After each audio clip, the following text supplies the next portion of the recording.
Okay, guys, this is the Advanced Amazon PPC Masterclass. I'm your host, Mina Elias. The key takeaways today are going to be the new way of doing PPC, and I'm going to talk about the old way of doing PPC and why I don't think it works anymore. Understanding the funnel, click-through rate and conversion rate optimization, super important. If you guys are talking about profitability, this is one of the biggest levers that you guys can pull. The 3 stages of PPC that no one is talking about, data analytics. So a lot of people are struggling with data. So I'm going to cover all of the important data analytics stuff. The cadence of optimization, how frequently should I optimize and all that kind of stuff.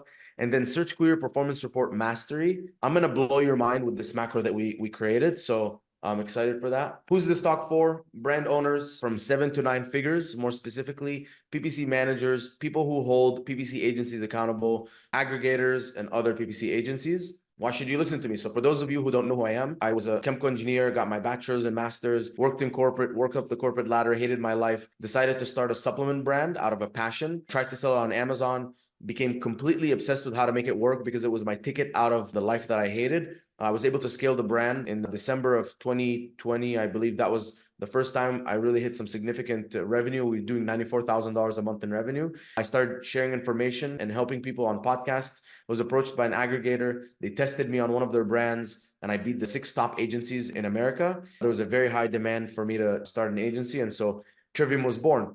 And it was born in 2021. I want to say I incorporated in March. And then, in May is when I took on my first client. And we've grown to 85 amazing people like Natalie, Nicole, and Brandy. This is old. We manage over 180 brands now under management. So let's talk about the old way of doing PPC. The old way of doing PPC is launching campaigns and then going in there and trying to do optimization. So this is what I used to do too. You'd go in and you'd say, okay, cool. I want to get my tacos down. So you're looking for keywords, you're lowering the bids. You're looking for opportunities. So you identify profitable search terms, you launch them in new campaigns. The problem with the old way of doing PPC, now it's not entirely bad, right? You're finding bad keywords, wasted spend, eliminating it. You're finding good keywords, opportunities, launching that. You're launching sponsored brand, you're launching sponsored display. You're doing all of these things that if you look at them individually, they're not wrong, they're right. But the problem is when you do them together at the same time, that's when you have a problem. This is why.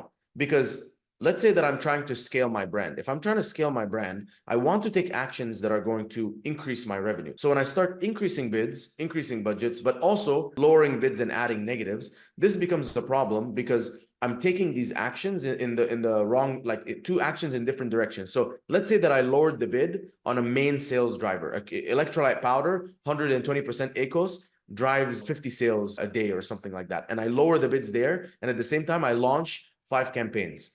Something is going to happen to my total sales. Something's going to happen to my profits. And I'm not going to know what caused it. Was it because I launched those campaigns, or was it because I, optimized the bids, or what was it? So that's the old way of PPC. It's not clear. This is the new way of PPC, right? One goal at a time. So I'll talk about the 3 stages, but the goal is, are you either scaling or are you optimizing for profit?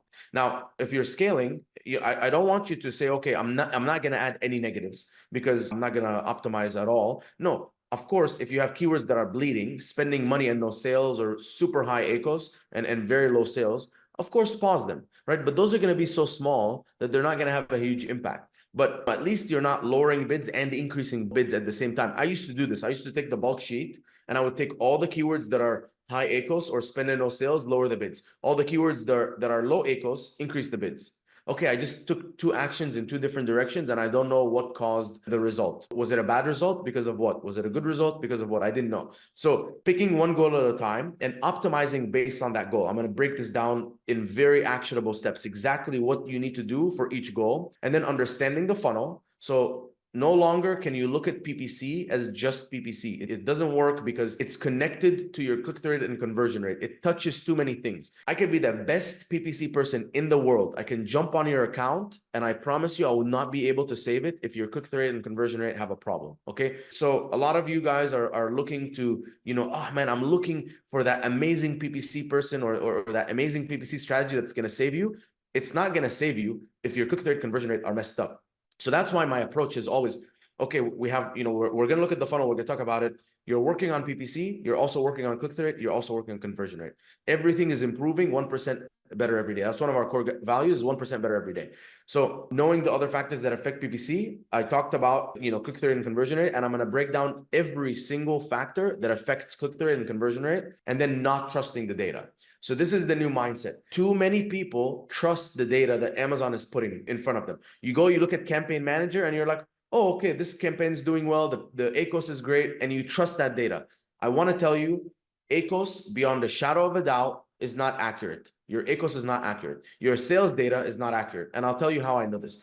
And I've experimented with this so many times. Just you do it. Take a campaign, find any campaign. It's spending $50 a day and making $100 a day in sales. 2x ROAS, 50% ACOS. You're not happy with it. Perfect. Pause that campaign, the entire campaign. You should spend $50 less and make only $100 less from PPC sales. Correct? What you're going to notice is you're going to spend $50 less, but you're going to lose probably more than $100 in sales. And then you're going to say, well, why? I paused that one campaign only. Why did my sales drop? Because the attribution is off. Because the PPC also affects the organic. Since everything's connected and the attribution is off, we can't even look at the metrics anymore.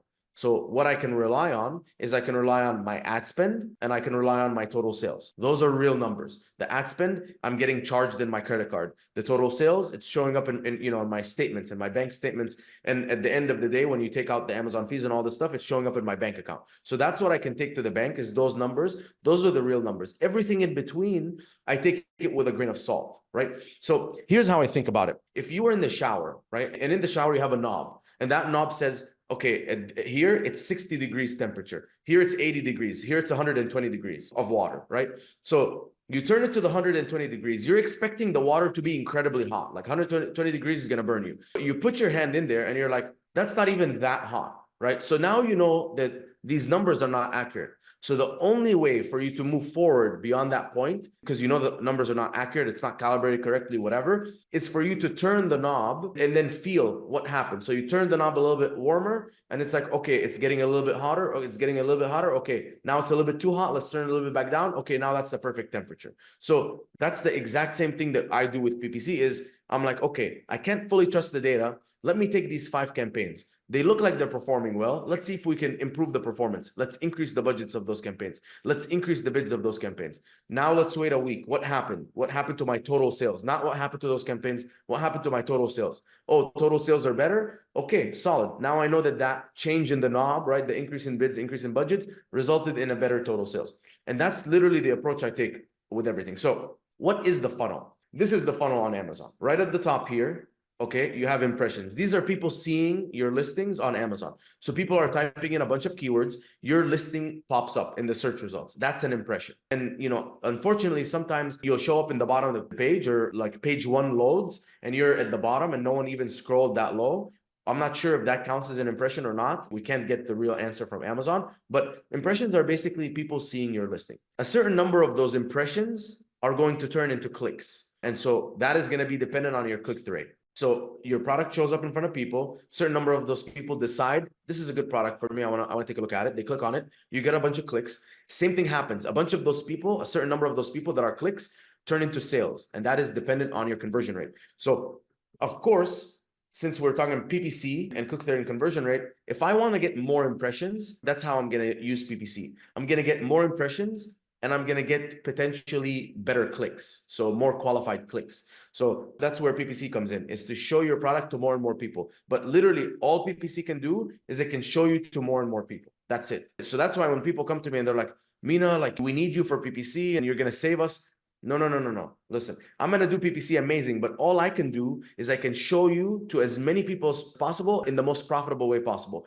But if you have a click-through rate problem or a conversion rate problem, this is going to be a big section right here. This is going to be big. And then this one's going to be small. And this one's going to be even smaller, right? So 1 million impressions, 100 clicks, 20 sales, versus 1 million impressions, 500 clicks, 150 sales. That's the difference, right? When you're optimizing. So what is click-through rate? Click-through rate is clicks divided by impressions. So number of clicks divided by number of impressions. This is not to be confused with sessions. Sessions is the unique visitors coming into your listing. Clicks is 100% based on sales data, PPC data. So it's the number of clicks that you're getting from PPC divided by the number of impressions. Now, here's the beautiful thing.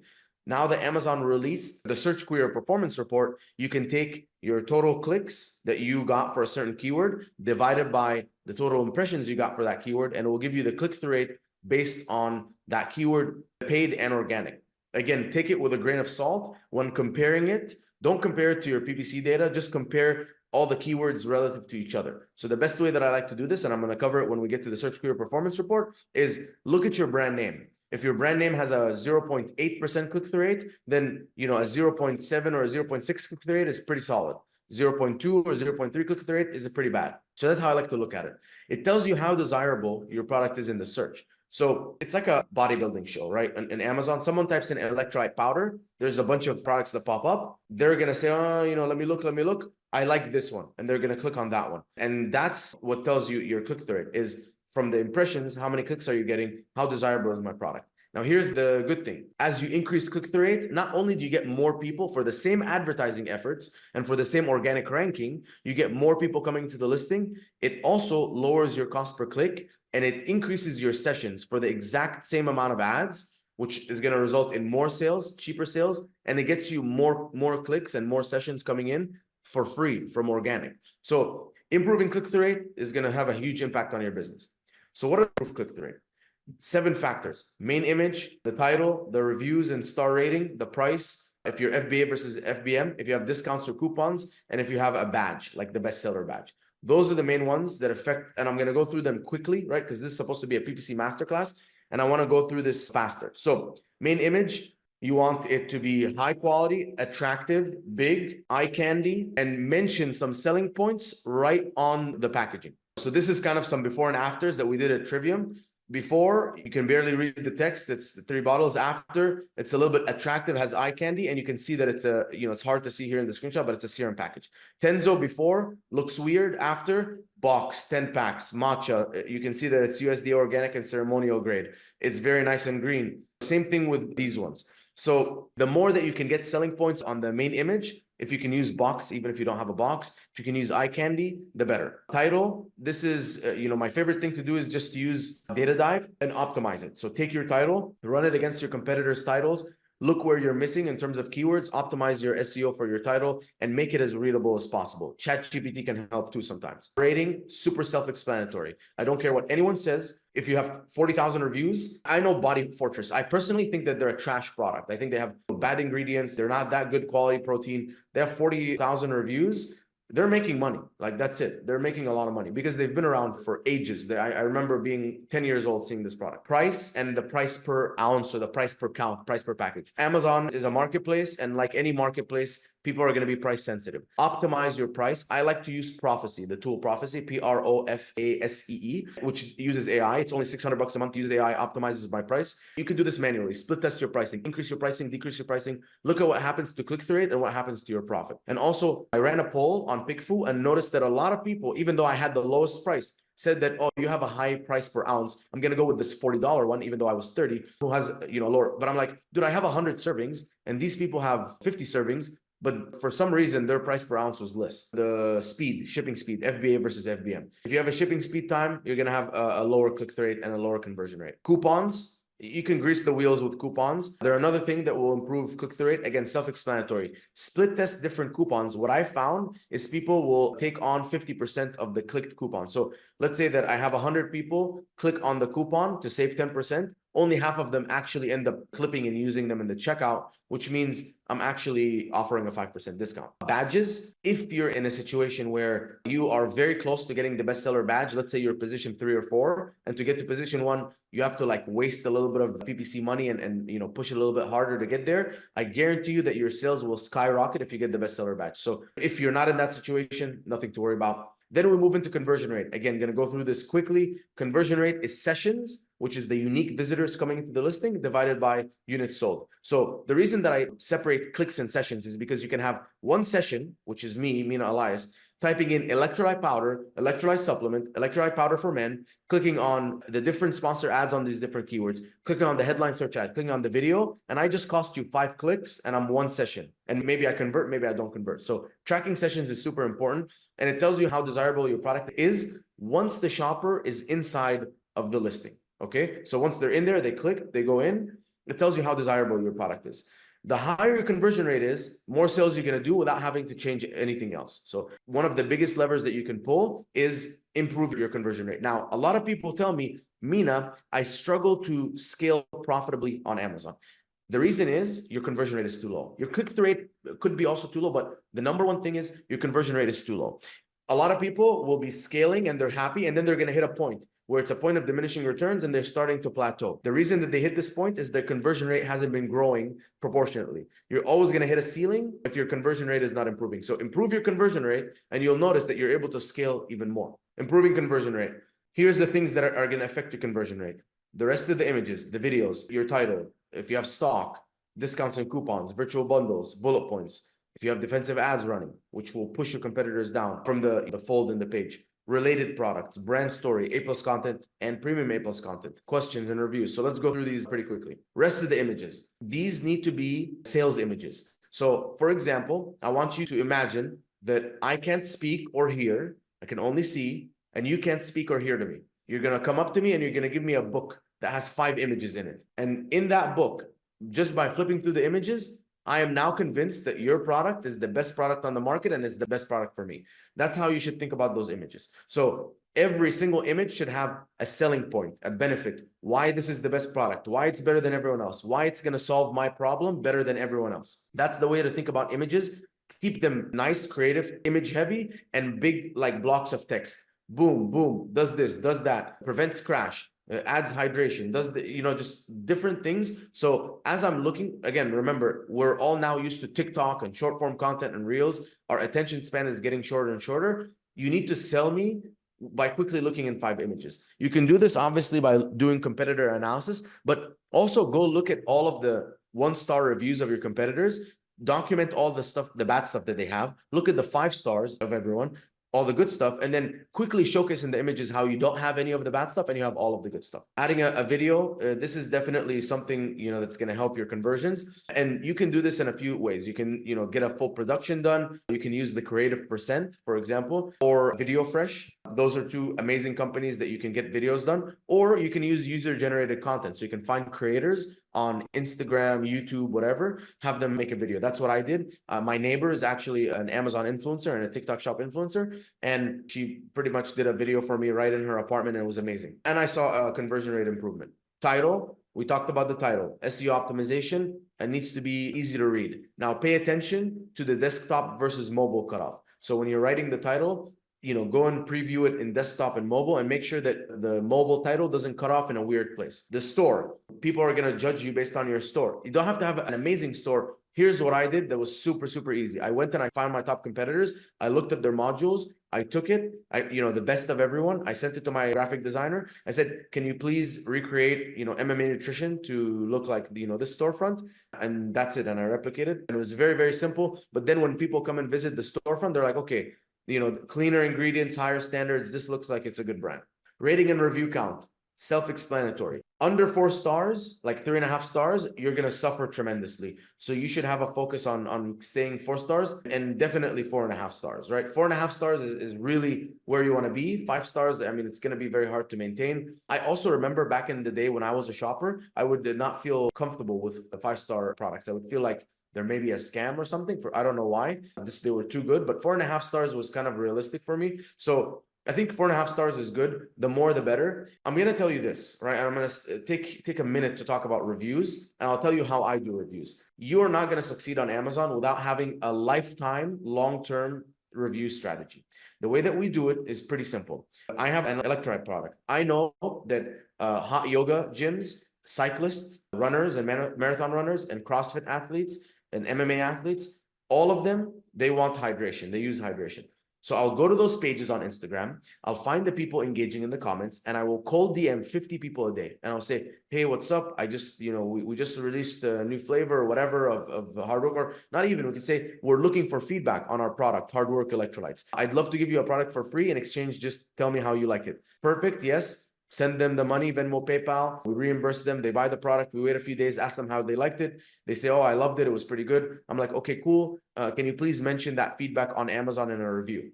And they leave us a review. And that's how we do it. I'm not saying you should do it this way. I'm just saying you need a long-term strategy, because you look at your competitors, they all have thousands of reviews. Questions. This is one that I've seen helps with indexation of keywords, also with social proof. So you can use your own buyer account, the stuff that you buy, at home, all of your stuff with, and you can go into the Amazon seller account, or you can go to like the listing, ask all these questions. And what I did initially, because I'm like, what should I ask? So I basically went to all my competitors and I pulled their questions and I asked them on my own listing with my buyer account. And then I went to my seller account and I answered all of them. And that created a frequently asked questions. It used to be easy to see. Now you have to kind of type in the question. But the best thing is when someone types in the question, which is like, does this have caffeine? Is this a pre-workout? Is this going to make me have jitters? The answer is already there. Badges, we covered. Coupons, we covered. The buy box. Guys, none of anything that I'm not going to talk about is going to work if you don't have the buy box. So make sure that you don't have resellers. And if you do, I would consider Amazon Transparency Program. And we could talk offline if you want to know more about this. Bullet points. This is, again, SEO. I would use Data Dive, the tool Data Dive for this. I like to keep the first part big, like all caps, because mainly people are just going to read that. So mineral packed electrolyte powder, nothing extra, improved performance, stay hydrated, cramp relief formula, delicious electrolytes you can trust. That's probably what anyone's going to read. So try to have that first sentence or that first section be your selling points. And then the rest is, nice, readable for SEO purposes. Frequently bought together. I've seen that this increased our average order value. You can use a tool like rankbell.com. You can tell her, hey, I'm trying to do my other products frequently bought together. And she will basically get people to buy multiple of your products. And with enough of them, you'll get the frequently bought together. Virtual bundles. This is another nice one. I'm not going to tell you that it's going to make you a lot of sales, but at least it's going to push your competitor ads down, your product targeting ads. Brand story. This is where you can showcase your mission, vision, values. Again, very easy to implement. It'll take you a week to get this done. And it opens you up for Premium A Plus content. A Plus and Premium A Plus. You have to have brand registry. For you to access Premium A Plus, you need to have a brand story on all the ASINs and then at least, I think, 5 A Plus submissions. If you only have 1 or 2 A Plus submissions, just take that same A Plus content, move the modules around, add some text, and it will count as a new submission. And then you have access to Premium A Plus. And then from there, start creating your Premium A Plus content.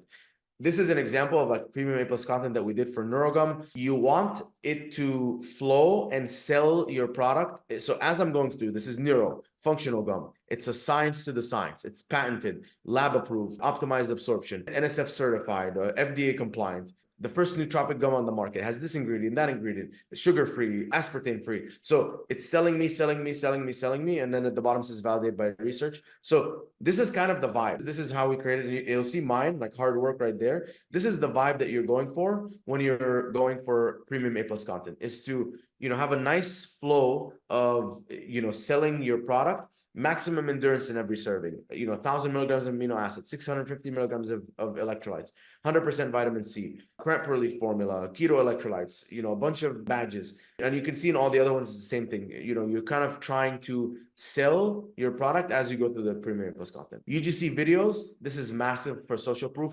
The reason I included this Rode microphone, it's a piece of shit microphone, but the reason that I bought it is because someone put a video and said, here's my review of the microphone. This is what I sound like. Without the Rode. And then he plugged in and he's like, this is what I sound like with them. And it was obviously 10 times better. And I was like, oh, I'm sold. And then when I bought it, it was like trash. But this is, again, very easy to implement. You can find a lot of UGC creators on TikTok Shop or on Instagram and reach out to them and have them create the content.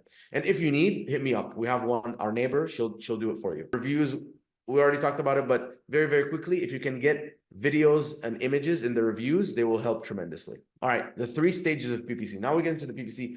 I'll take a quick break. Let me answer some questions real quick. So what should I use, negative phrase or negative exact? I always like to use negative exact when I'm adding negatives to exact that exact keyword, because sometimes the same keyword can be profitable one campaign and not profitable another campaign. So electrolyte powder and electrolyte supplement, those are 2 broad keywords. They could both be triggering for electrolyte powder for women.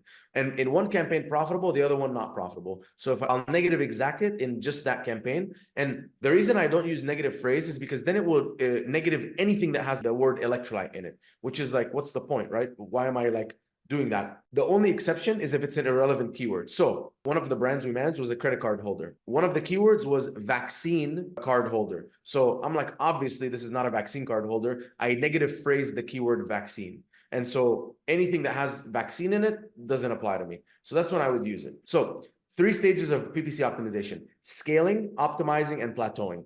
When I'm scaling, I'm basically trying to increase revenue. That's my ultimate goal. I know that profit is going to dip, but my main goal is to identify and discover new and profitable search terms. I'm going to increase the bids. I'm going to boost the revenue. And as I do that, my organic rank is going to go up. But obviously, because I'm doing that and I'm testing a lot of new keywords, I'm going to lose profit. So I need to get into an optimization phase. In the optimization phase, I'm lowering bids for keywords that are not performing, adding negatives, lowering bid by placements for things that didn't work, and basically trying to become as lean as possible. So think of it like if you're a company, you're in a growing phase. You hire a bunch of employees. Amazing. You're ready to go. Now we're growing.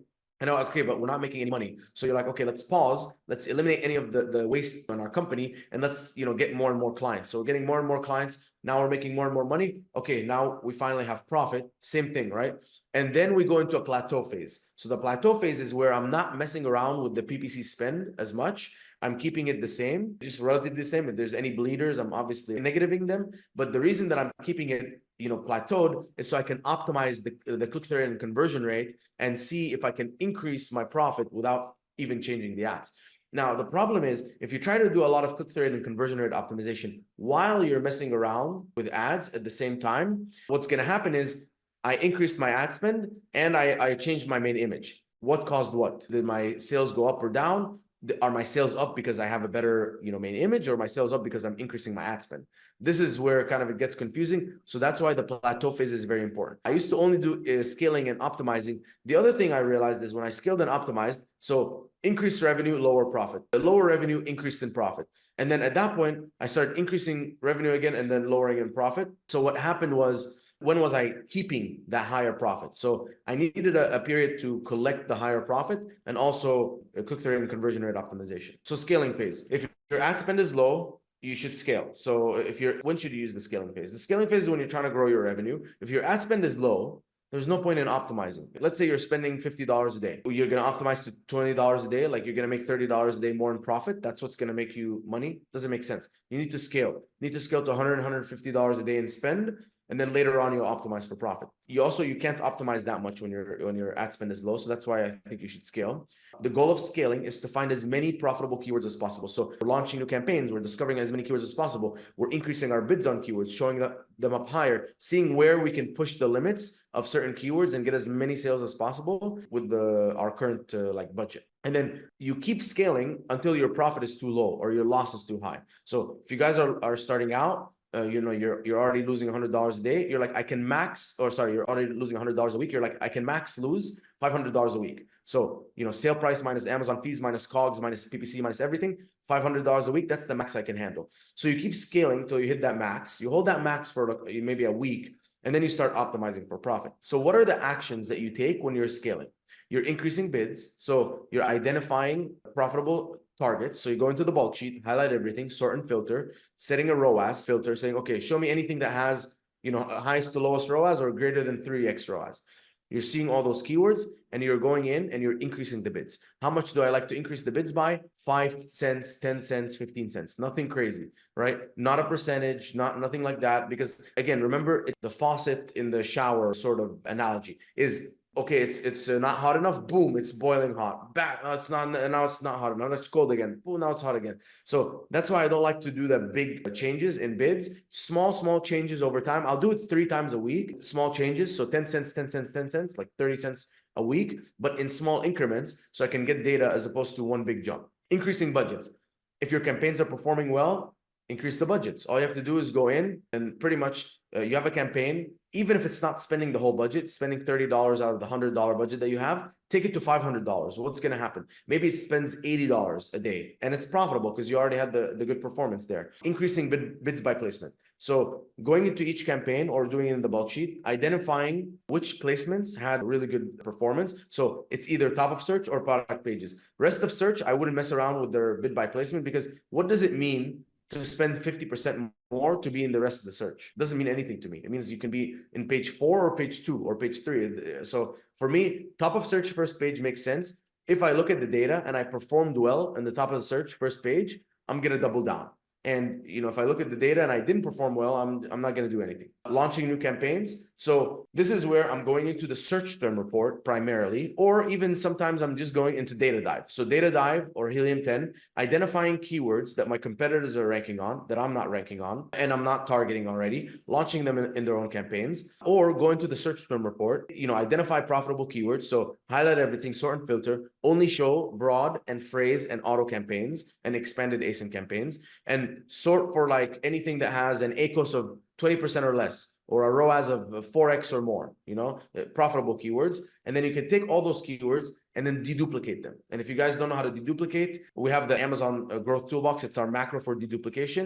You basically add the bulk sheet, add the search term report, and it'll tell you, okay, these profitable search terms that you want to target, you're already targeting them in these campaigns in exact, but you're not targeting this one in broad or this one in phrase. So it'll tell you which keywords you can launch without competing with yourself, because you have a duplicate of it. So I take those keywords and then I start launching them gradually, right, in their own campaigns, single ad group campaigns. So one campaign, one ad group, no more than 5 keywords usually, because if I have too many keywords, they're not getting the budget. And I like to go higher and higher budgets. So if the campaign's performing well, increase the budgets, and then launch different types of campaigns. So this is only a situation where I have a low organic rank, I have a low sponsored rank.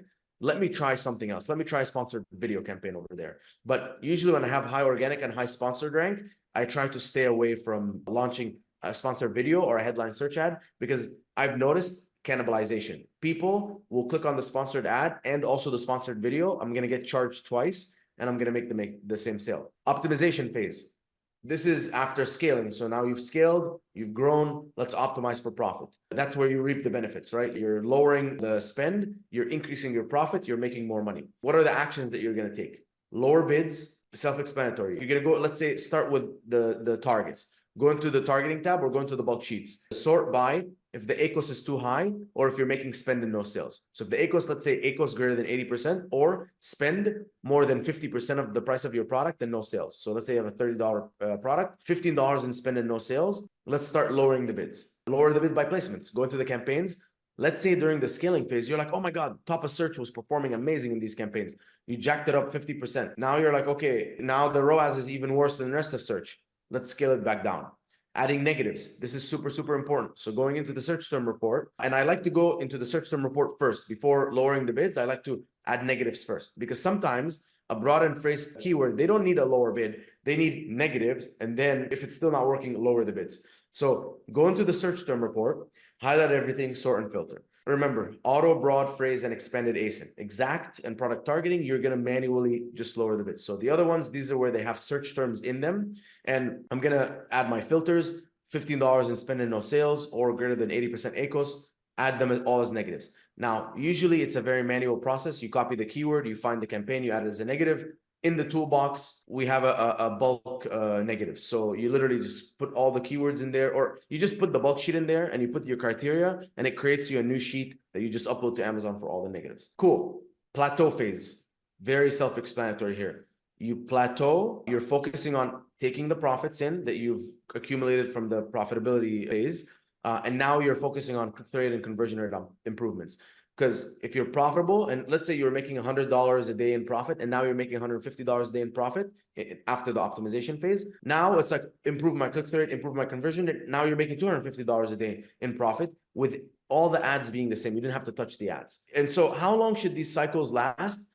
It depends on, number one, when do you feel like you're bleeding too much or your profit's too low? Hold that for one more week and then start optimizing for profit. Optimize for profit once you hit a plateau phase. So think of it like this. This is my profit, like high profit, low profit. So I'm optimizing. My profits improving, and then it hits a plateau phase, and then my profit starts dipping again because I'm over optimizing. I'm dropping the ad spend too low, and now I'm becoming less profitable. So anyways, that's how long you should do the optimization phase. Plateau phase depends on how many experiments, but you could probably only run the plateau phase for 2 weeks, 3 weeks max, I would say, before it's like, okay, we need to start working on PPC again. So again, let's talk about your goals and data tracking for the different phases. If you're scaling, your ad spend is going to go up. Okay, you're going to spend more money, obviously. Impressions should increase. Your sessions should increase. If they're not, there's a problem. Your conversion rate might go down because you're testing different keywords that might have a lower conversion rate. Your click-through rate might go down, same thing. Your revenue should go up because that's your goal, you're scaling. And then your profits will go down because a lot of the keywords might not work. And then if you're optimizing, kind of the opposite direction. Your ad spend will go down, so you're spending less money on the stuff that's not profitable. Your sessions will go down because you're killing some of the keywords that are not profitable. Your revenue will go down a little bit. You should expect it to happen because some of the keywords that were like, let's say 120% ACOS, you lost the revenue from them because you paused them. Conversion rate should go up though, because you're performing better on the keywords. Click-through rate should go up and profits should go up. So that's what to look out for. Trivium Analytics. So this is how I like to look at my analytics. I know there's a lot of different analytics tools out there. This is all our custom built on a software, but I actually have it in a tab, so I can show you guys manually my analytics. But essentially, I'm looking at week over week changes. How PPC spend changes over time, how PPC sales changes over time, how sales change over time, how my sessions change over time. And when I'm in a scaling phase, I'm like, okay, did my spend go up? Did my revenue go up? Did my sessions go up? What happened to my conversion rate? Is it that much worse? What happened to my cost per session? Is it that much higher? Am I spending so much more money to get a person? What about my tacos? Did it go up that much? What about my profit? Did it go down that much? So I'm keeping an eye out on all my metrics. I am anticipating what's happening. And then I'm also reacting to what I'm seeing here in the metrics. Cadence of optimizations. This is a very, very general rule of thumb and will heavily, heavily depend on the size of your account. So bid optimization, 3 to 5 days. If you want to do it every couple of days, also, if you want to do smaller optimizations, that's fine. You just need a little bit, more kind of significant data. Placement optimizations, I like to do this once a week. If you messed up and you did like 150% bid by placement, you should probably check on it every 3 days. Negatives, every 1 to 4 days. Negatives is very important. We want to keep things clean. Launching campaigns, 7 days. So I don't like to launch that often. And, I also like to do it gradually, only during the scaling phase. And then budgets, every 7 days, I'll look at the budgets, increase the budgets if I need to. So let me show you a live audit. This is the weekly analytics that I told you about, guys. So it's, week over week changes. So you're looking at dropping ad spend, increasing revenue, all that kind of stuff. I also am able to see it, so whenever I'm auditing an account, I'm looking at the date range and I'm like looking at it like throughout multiple weeks. This is an audit version of it. So this is something that I developed, which makes it very, very easy to audit your account. So what I'm looking for here is I'm going in and I'm like, this is my brand, I'm a nutrition. I'm going in and I'm saying, okay, all right. So the first thing is I'm going to look at ROAS. And I'm going to sort by ROAS highest to lowest. And I'm looking, what is my campaign budget versus my ROAS? So do I have campaigns that have really good ROAS and a low budget? Obviously, like ignore that, all of these are branded, right? If it's a branded campaign, I'm like not worried too much about it, right? About budget wise. But let's say it's like, one of these ones, main keywords that have a 5x ROAS. Okay, 600 campaign budget, 177 spend. Let me see what happens if I take it to $1,000 daily budget. Can it spend more and get me more profitable sales? Next, I audit the ad groups. Do I have any campaigns that have multiple ad groups? And do I have any ad groups that have too many keywords in them? So this is kind of like a little bit of a red flag. Like, why do I have 12 keywords in a campaign? So I would investigate this. Then you can see here the rest of the audit. So high spend and no sales targets. Where do I have keywords with high spend and no sales? So all of this is wasted ad spend. Now, the reason I know a lot of this is happening is because I just launched a new product. So we're intentionally spending a little bit more than we should. But I should be able to quickly audit this and say, okay, these are all these keywords. And I can open them up and see where they're happening. So I spent 116 here, 3 here, and 97 cents here. For this ASIN, I spend, $51 here, and I can go and find these campaigns and then pause these keywords because these are targets. So I can go pause these keywords and say, okay, these ones are spending money, not making sales. I can lower the bids to see if I go lower and lower in the page, if I'm gonna, be more profitable. But I would also just pause it if it's not performing. Then I have high spend and no sales search terms. So this is high spend, no sales targets. This is high spend and no sales search terms. So these are all keywords, right? Anything, let's say above 20, these are all keywords that I would add as negatives. And you can see, you can add up, this is the term here is the last 30 days.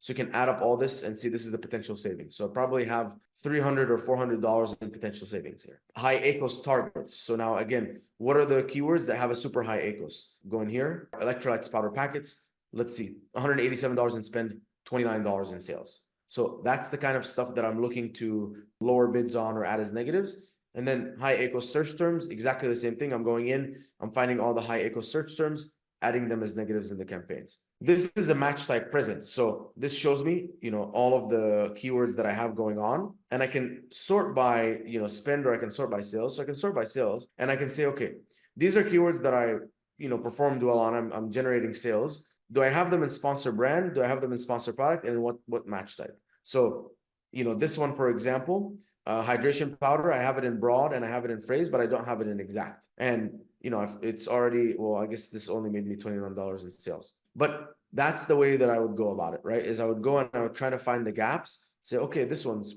sponsored video is missing in exact and phrase. Performance is good, $4 and spend $27 in sales. Let me see if I can replicate that, right? And then this is kind of like the reverse of what I just showed you, which is looking for, here's all the keywords that performed well and what are their match type presence. So again, I can sort by ROAS here. Okay, there it is. All right, here's the ROAS. Where is it present? So MMA nutrition, missing. Hard work, missing. Magnesium powder for hydration, missing. Unflavored electrolytes, missing, and so on and so forth. Okay, spend coverage. This will usually just tell you how much you're spending on the different types. So this is sponsored brand headline search, video, auto, and so on. So, and then this is, kind of the opportunities for you to find. So low ACOS keywords that have a low ACOS. These are the keywords that I'm finding. And I would take those keywords and see what other match types I can launch them in. And then high conversion keywords, exact same thing. So these are all targets that are converting pretty well. Let me go and see if I, can put them in additional campaigns or increase the bids and so on. So just wanted to show you this because everything that I talked about, can be done, pretty easily, but also, you can do it in bulk sheets pretty fast too. Cool. What do I mean by mini funnels? I explained the funnel, right? You have you're running ads, you have a certain number of impressions, certain number of the impressions turn into clicks, and then a certain number of those turn into sales. However, that's not exactly how it works on Amazon, right? Because it's not one funnel. It's all these little funnels, and every single funnel is a keyword funnel. So electrolyte powder, I'm getting a certain number of impressions and clicks and sales from it. Electrolyte supplement, hydration powder, hydration supplement, electrolyte powder packets. So every single keyword is a funnel. And if you stack all of them together, that's your main funnel.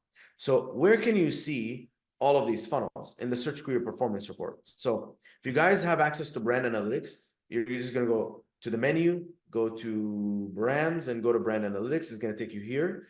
And then you're going to go to search analytics and go to search query performance. Go to the ASIN view. I don't care about the brand. Select the product. So this one, and then pick a reporting range. So let's go monthly, 2024, January. Let's see the performance in January. Now I have this sheet. And in this sheet, it tells me, here's all your different keywords. This is the search volume, count of these different keywords. And this is the total number of impressions that this keyword generated 7 million impressions. Out of that, I got 73,000, which is about 1% of the impressions of all the market. How many clicks did this keyword get? Got 150,000 clicks total for across all products. How many did I get? I got 636. So I can look, 636 divided by 73,000. So let's just do it quickly. 636 divided by 73,000.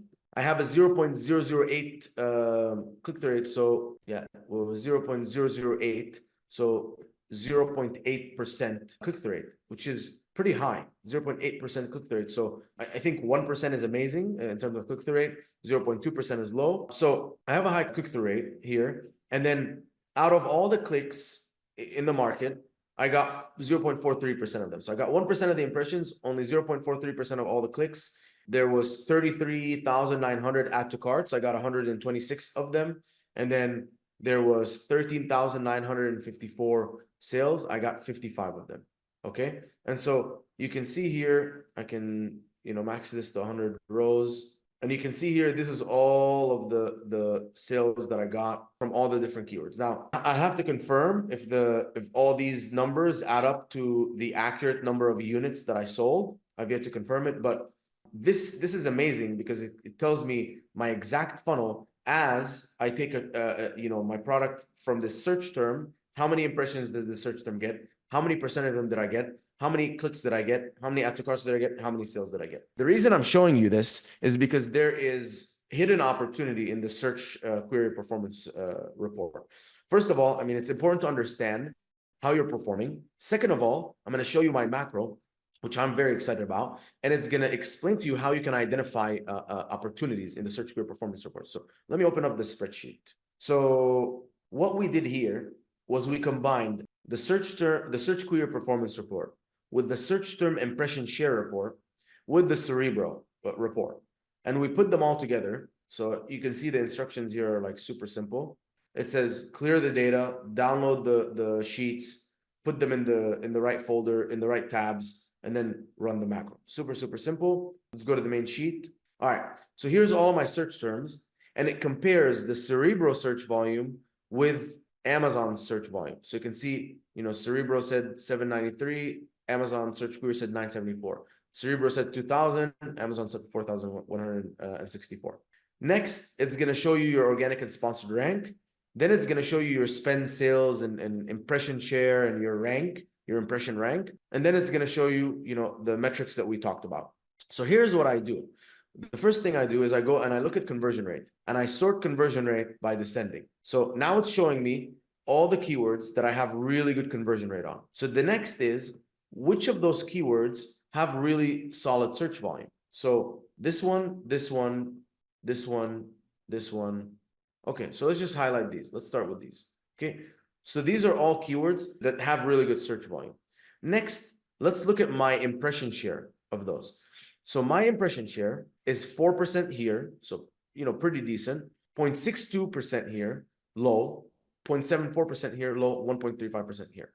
Now, what is a good percent of impression share? Here's how to find out. You can do a quick sort here, right? And it's usually going to be your brand name. So Hard Work Electrolytes and Hard Work 100 Serving Electrolytes Keto, these are two keywords that are my brand name. And based on that, I have an 8% impression share. So you can say that the top performance that you can get on a keyword is 8%. So ones that I have 4%, you know, the silo 9, it looks like I'm doing pretty well. But these other ones where I have, you know, under like 1%, it means that it's pretty low and there's a lot of opportunity for improvement. So now we're back here. So I'm like, okay, here, this one, and this one, these are the biggest 3 areas of opportunity for improvement. Cool, got that. What is my rank? So I look here, organic rank 30, sponsored rank 0. Organic rank 27, sponsored rank 0. Organic rank 19, sponsored rank 0. So this tells me, okay, I have a great opportunity here. This opportunity, I'm not spending any money, right, at all. I have low organic rank, but I'm converting really well on these keywords. So what happens when I, you know, get a sponsored rank of 10 or 8 for these different keywords? I'm going to show up more. I'm going to get a higher impression share, and I'm going to measure it, right? And I'm going to show up more for this keyword, and hopefully I'm going to convert more, right? And in this case, you can see I got 2 conversions, 3 conversions, 12 conversions, 9 conversions. So what if I can make this, you know, 8 conversions, 15 conversions, 24 conversions, 18 conversions? That's what I'm going after. So that's how I like to use the you know, search query performance report. And then there's other things, the other insights that I look into that are more qualitative, which is, where do I have a high impression share and a low conversion share? So I'm going to sort here by impression share. So where do I have high impression share? So let's ignore, you know, branded ones. So I have here non-branded, non-branded, non-branded, non-branded, non-branded, non-branded, non-branded, non-branded. Look at all these. I'm just going to color them in a different color. So these are all non-branded. I have a very high impression share, but a very low conversion rate. Why? Let's read. Electrolyte powder packets tasteless. Electrolyte powder with no sugar. Sugar-free electrolyte powder packets. Unflavored electrolytes in powder form. Electrolyte powder packets, no flavor. So immediately I recognize one thing here. My product is either unflavored electrolyte container or flavored electrolyte packets. I don't have an unflavored electrolyte packet, powder packets, which tells me if I have so much here, like let's look at my rank even. Oh yeah, I don't have any rank here. I have all of this impression share of this entire market. I mean, it's not that many, right? But I have this huge impressions of this market, and I'm not converting for it. If these were bigger keywords, this is like kind of what I would look into. So maybe I'd look here, more like here, right? But it's like, why am I not converting for those keywords? Why am I not converting better for those keywords? Well, because they're looking for an unflavored electrolyte powder packet. Cool. So this is how I use this. You guys have this sheet available to you. So, use it, have fun with it. I did a live demo. Now, the main metric is profit. So to kind of wrap up this presentation, everything that we're doing, I'm not worried about ACOS. I'm not worried about tacos. I'm not worried about all this stuff. Let me give you an example. At 8% tacos, profit is 500 a day. At 17% tacos, profit is 1,000 a day. Which is better, right? Of course, the one that has a profit $1,000 a day, because who cares about tacos when you're bringing in more money? So whenever you're thinking about, optimizing and all of this stuff, remember the main metric at the end of the day is profit. It's not ACOS, it's not tacos. Whatever you do, look at your dashboard, the analytics tool. You can use Trivium Analytics. It's super cheap. It's like $60 a month or whatever, and it gets the audit and all this stuff done. You can look at that, or you can do it yourself. Calculate sale price minus Amazon fees minus cost of goods sold minus PPC spend, and then take into account discounts, coupons, reimbursements, and refunds. Get your profit, every day. And when you optimize, look at that profit. Don't look at ACOS, tacos. These are all cool numbers, cool. If ACOS is going down, great, whatever. But like, am I getting more and more dollar amount in profit? Because if my tacos goes a little bit higher, but I'm selling 3 times more, that's what I want.